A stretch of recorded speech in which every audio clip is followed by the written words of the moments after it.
শনিবার এফডিসিতে নারী আসনে নির্বাচন ও নারীর ক্ষমতায়ন নিয়ে ছায়া সংসদ বিতর্ক প্রতিযোগিতার আয়োজন করে ডিবেট ফর ডেমোক্রেসি।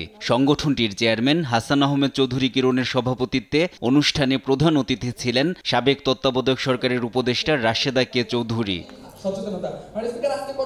আগে টাকা দিয়ে নারী আসন কেনাবেচা হয়েছে, যা এবার জনগণ দেখতে চায় না বলে মনে করেন হাসান আহমেদ চৌধুরী কিরণ। একদিকে টাকার খেলা হয়েছে, টাকা দিয়ে সেখানে নারী সংসদ সদস্য সংরক্ষিত আসনে বেচা কেনা হয়েছে, অন্যদিকে রাজনৈতিক প্রভাবে, পরিবারের প্রভাবে সেখানে নারী সংসদ সদস্যদেরকে সেখানে মনোনয়ন দিয়ে তাদেরকে সংসদে বসবার সুযোগ করে দেওয়া হয়েছে।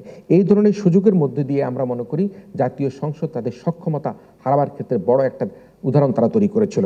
প্রতিনিধিত্বের বেলায় নারীদের অংশগ্রহণ থাকলেও অংশীদারিত্বের বেলায় তা নেই উল্লেখ করে রাজনৈতিক দলগুলোর সদিচ্ছা ছাড়া জাতীয় সংসদের নারী আসন বৃদ্ধি, সরাসরি নির্বাচন ও নারীর ক্ষমতায়ন সুরক্ষিত করা অসম্ভব বলে মনে করেন সাবেক তত্ত্বাবধায়ক সরকারের উপদেষ্টা রাশেদা কে চৌধুরী।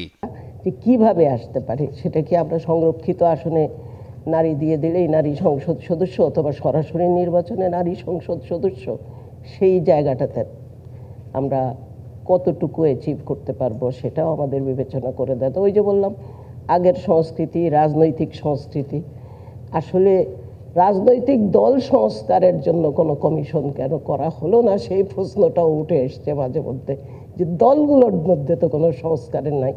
নারীর ক্ষমতায়নে সবাইকে এগিয়ে আসার আহ্বানও জানান তিনি। যানবাহনও করতে পারিনি কোথাও। এনআই নাহিদ, দেশ টিভি, ঢাকা।